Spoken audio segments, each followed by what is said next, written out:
Hello everyone, అందరూ ఎలా ఉన్నారండి? బాగున్నారా? మీ అందరూ బాగుండాలని నేను ఎప్పుడు కోరుకుంటానండి.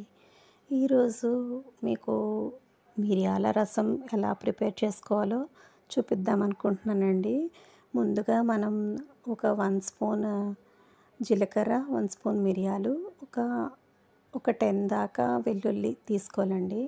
ఆ తర్వాత టమాటోస్ కూడా తీసుకోవాలి. తాలింపుకి ఆవాలు, ఎండుమిర్చి, కరివేపాకు, కొత్తిమీర, ఒక చిన్న నిమ్మకాయ అంతా చింతపండు నానబెట్టుకొని ఉంచుకోవాలండి. ఆ తర్వాత ఏంటంటే ముందుగా తాలింపు వేసుకోవడానికి మనం ఏంటంటే ఆయిల్ వేసుకొని ఈ ఆవాలు తర్వాత ఎండుమిర్చి వేసుకోవాలండి. దాని తర్వాత 1 టేబుల్ స్పూను పసుపు కూడా వేసుకోవాలి. ముందుగా మనం మిరియాలును వెల్లుల్లి, జీలకర్ర అనేది దంచి ఉంచుకోవాలన్నమాట. ఈ మిరియాల రసం అన్నది చాలా చాలా బాగుంటుందండి. కొంచెం ఇంగువ కూడా వేసుకోవాలి అందులోని. అంటే ఈ మిరియాల రసం అన్నది మనకి ఎప్పుడైనా జలుబు చేసినట్టుగా, కోల్డ్ కాఫ్ ఇలాంటి ప్రాబ్లం ఎప్పుడైనా ఉన్నప్పుడు ఇది చేసుకుంటే నోటికి చాలా టేస్టీగా ఉంటుంది. తర్వాత కొంచెం స్పైసీగా ఉంటుంది కాబట్టి తినాలని అనిపిస్తుంది అన్నమాట. చాలా మంచిది కూడానండి మిరియాలు, తర్వాత జీలకర్ర ఇవన్నీను. ఈ ఈ తాలింపు వేగిపోయిన తర్వాత మనం ముందుగా చాప్ చేసి ఉంచుకున్న టమాటాలు కూడా వేసేసుకోవాలండి. టమాటాలు మెత్తబడే వరకు వేయించుకోవాలి. అంటే ఈ మిరియాల రసం అనేది చాలా చాలా మంచిదండి.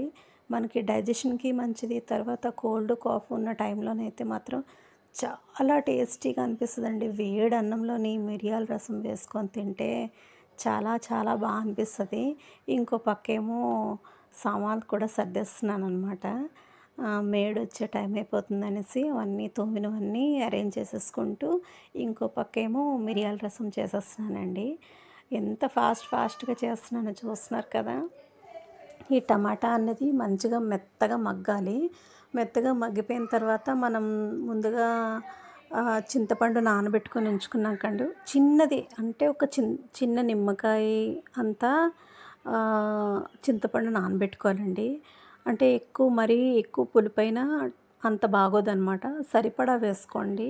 టమాటోలు ఆల్రెడీ మనం వేసుకుంటున్నాం కాబట్టి సరిపోతుంది, మనకి బాగుంటుంది. చూసారా, చింతపండు పిసికేసి ఆ వాటర్ని వేసుకున్నాను.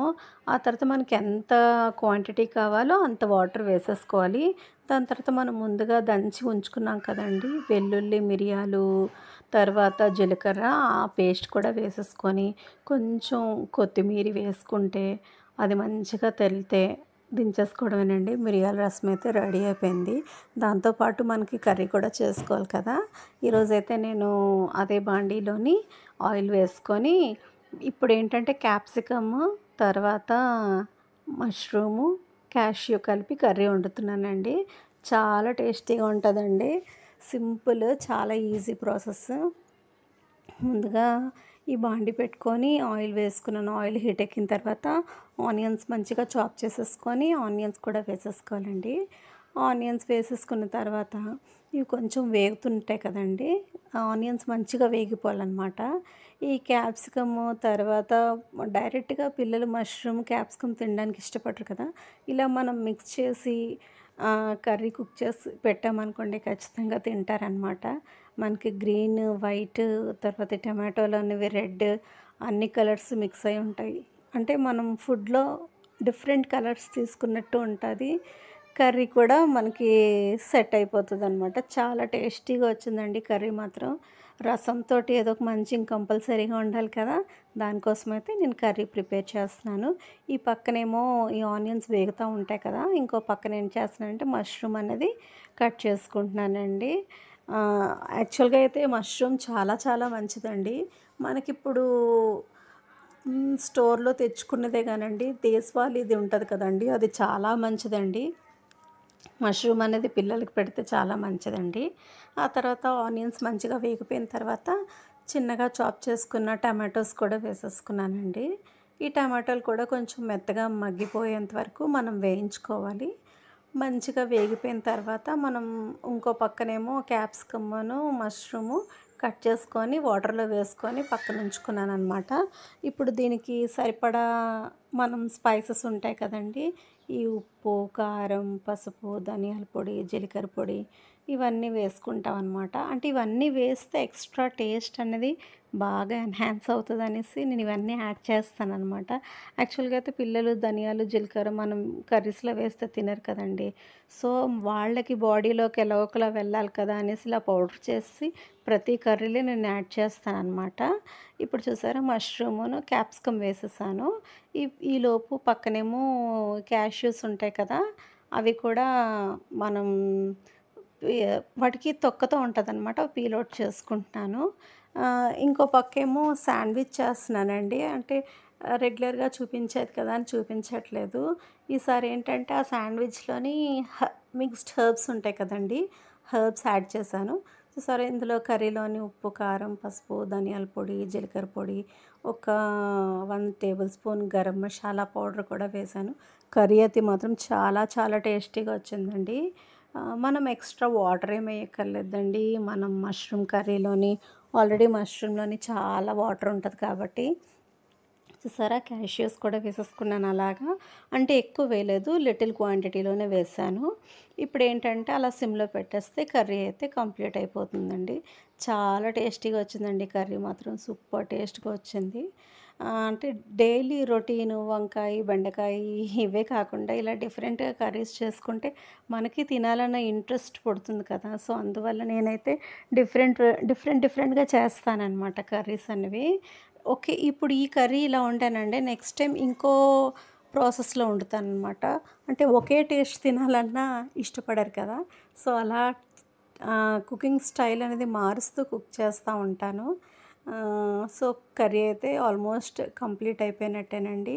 చాలామంది నా ఛానల్ చూస్తున్నారు కానీ సబ్స్క్రైబ్ చేసుకోవట్లేదు. ప్లీజ్ సబ్స్క్రైబ్ చేసుకొని చిన్న సబ్స్క్రిప్షన్ చేసుకున్నందుకు నాకు ఎంతో సపోర్ట్ కదండీ. సబ్స్క్రైబ్ చేసుకొని చూడండి.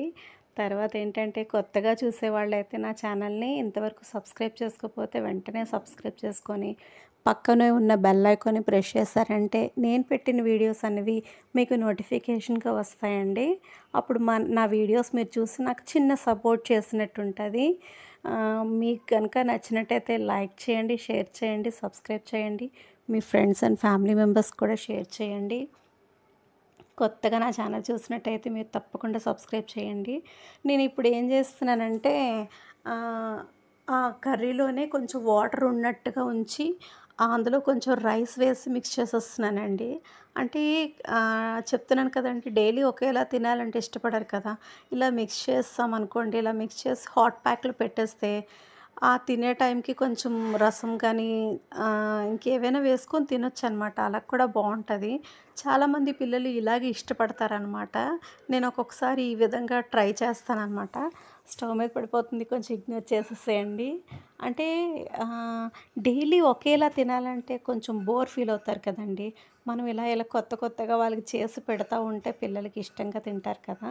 ఆ తర్వాత నేనేం చేశానంటే అది పెట్టేసి వీడియో ఆఫ్ చేయడం మర్చిపోయాను. సో, ఇగ్నోర్ చేసేయండి. ఆ తర్వాత ఏంటంటే నైట్ చపాతీ చేశానండి. చపాతీతోటేమో చికెన్ కర్రీ చేశాను. రొటీన్‌గానే చేశాను simple process. Chapati with chicken curry. Bye friends. Take care. See you in the next vlog. Like చేయండి, షేర్ చేయండి, సబ్స్క్రైబ్ చేయడం